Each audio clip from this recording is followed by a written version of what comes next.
तत्सद्ब्रह्माणे नमः। श्री छांदोग्योपनिषद श्री शंकराचार्य भाष्य सप्तम अध्याय सप्तदश खंड।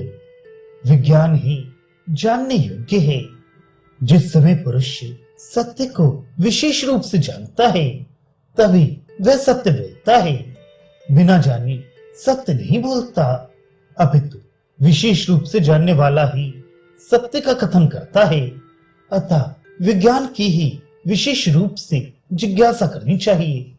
नारद जी ने कहा, भगवान, मैं विज्ञान को विशेष रूप से जानना चाहता हूं। जिस समय पुरुष सत्य को परमार्थ जानता है, अर्थात ये परमार्थ सत्य है ऐसा जानता है, उस समय वह वाणी पर अवलंबित मिथ्या विकार जात को त्याग कर संपूर्ण विकार में स्थित एक सत्य ही सत्य है ऐसा समझकर फिर जो कुछ बोलता है उसी को बोलता है। शंका, किंतु विकार भी तो सत्य ही है, क्योंकि नामारूप सत्य है, उनसे ये प्राण आच्छादित है। वाघ आदि प्राण ही सत्य हैं, ये मुख्य प्राण उनका भी सत्य है। इस अन्य श्रुति से भी यही सिद्ध होता है। समाधान, ठीक है, श्रुत्यंतर में विकार का सत्यत्व अवश्य बतलाया गया है, परंतु वह परमार्थ की अपेक्षा से नहीं बतलाया गया।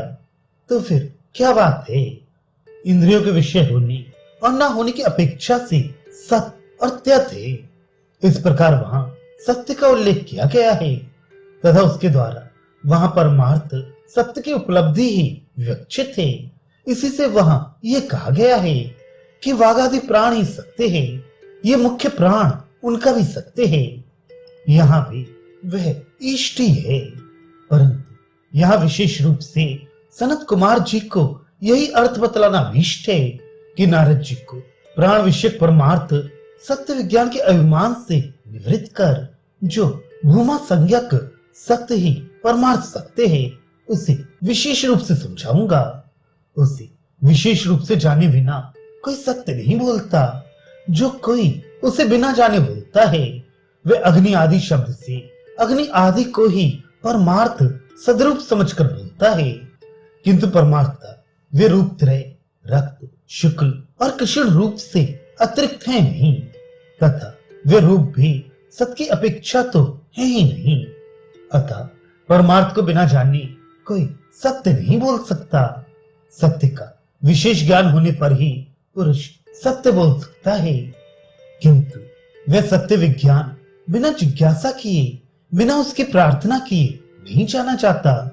इसी से कहते हैं कि विज्ञान की ही विशेष रूप से जिज्ञासा करनी चाहिए। नारद, यदि ऐसी बात है तो भगवान, मैं विज्ञान को विशेष रूप से जानने की इच्छा करता हूं।